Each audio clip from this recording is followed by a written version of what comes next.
Hi, everybody. I'm Brittany Lewis, a breaking news reporter here at Forbes. Joining me now is Congressman Don Davis, co-chair of the For Country Caucus. Congressman, thank you so much for joining me today. Brittany, it's a pleasure to be with you.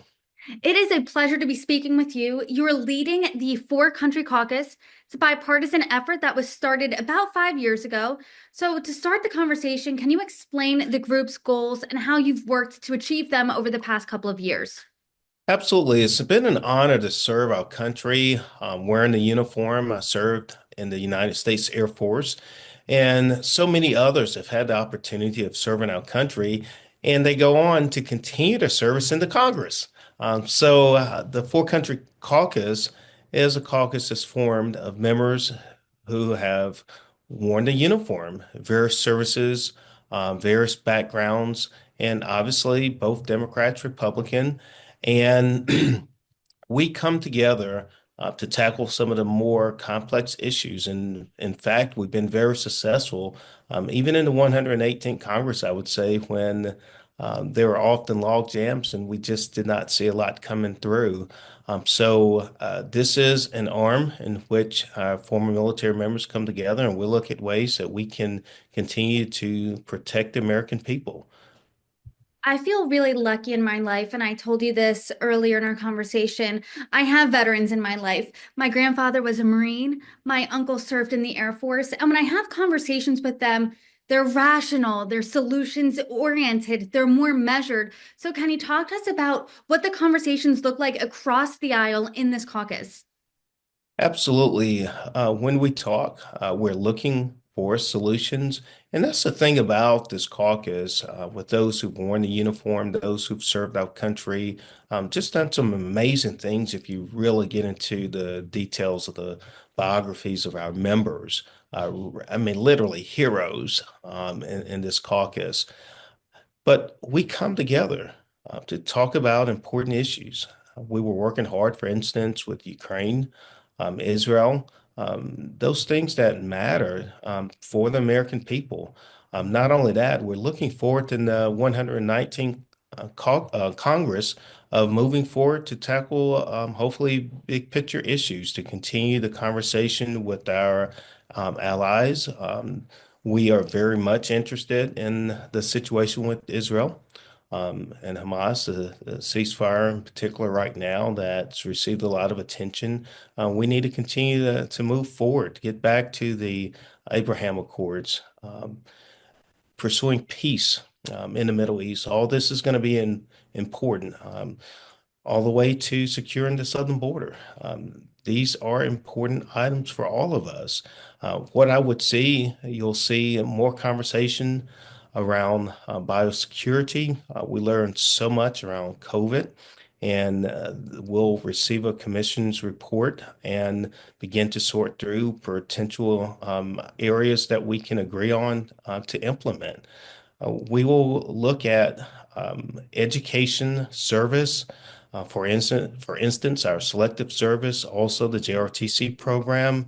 We'll look at force modernization, in particular with the Navy and the Air Force these days. So there's a whole lot to tackle, whole lot to do. I'm super excited to serve um, as a co-chair of the For Country Caucus this time around with my fellow co-chair, Jake. We're looking forward to serving and getting some great things done. As you said, there's definitely a lot on your plate. You got a jam-packed plate here as we start the 119th Congress. But is there any specific legislation that the For Country Caucus is working on, has their eye on? Well, right now, this is a matter as we have most recently reorganized ourselves and established the leadership. We will bring the members together and have members weigh into this process. I wish I could tell you it was just the co-chairs, we do whatever, but it is a matter of process. And part of this is getting buy-in and hearing from your team. So I look forward to hearing from all of the members, Democrats, Republicans, in formulating our legislative priorities. The one thing I can say is we've had great success again, and that is we have an endorsement process. When we put our stamp of endorsement, that seal behind it. It means a lot, and we have a very strong record of getting it done. First, I want to thank you for your service. I would thank all members of the caucus for their service. You're an Air Force veteran, as you said. So, while you were serving, what lessons did you learn that you think really translate to working in Congress and especially working across the aisle? Here's the deal. So, when the order came from the commander in chief, notice I said commander in chief, not president. It didn't matter who was in the White House, a Democrat, Republican, as a member wearing that uniform, you executed the order. Graduated in 94 from the United States Air Force Academy. I learned so much about leadership. Leadership is you go all out, you do everything you can to execute and make sure that we're successful at fulfilling the mission. But we didn't ask if, again, well, is this coming from a Democrat or Republican? Who's this coming from? Who's giving us the order? We didn't go through all of that. But you have people who have really been professionals at getting missions accomplished. And I feel very confident that in the 119th Congress that you're going to continue to see the fruits of hard work that come from the Country Caucus. Your approach is really interesting, and maybe that's why you won re-election because you're a Democrat from the red state of North Carolina. And Democrats, when you weren't as successful as getting the message across about immigration, about the economy, about those top issues facing voters, voters thought that Republicans would be better at handling those issues. Yet you won anyway, especially in a red state. So how did you do that? A, and B, what's your message to Democrats on saying, hey, here's what we need to be receptive to when it comes to voters' needs? My message to Democrats, Republicans, hear this. I won in Eastern North Carolina. Don Davis and Donald Trump came through the finish line together. So this is a Davis-Trump district. That means to me there was only one mandate. The one mandate was go serve us. That's what the people said. They want us to tackle issues that they talk about at the dinner table. They don't want us to go to DC and just fuss and fight all the time and to feed into a hyper-partisan environment, a polarization. They're just tired of all of this. So the takeaway that I would share with anyone is, hey, the people matter and the people want us to work for them. And that's why, too, Brittany, I think is so important. Coming back to For Country Caucus, this caucus represents American people in many ways. And we come from different backgrounds, but guess what? We started out, all of us, in some level basic training. We went through obstacle courses and all kind of challenges. I'm sure at some point, every one of us did push-ups for something. So now it's a matter of using those basic traits of leadership.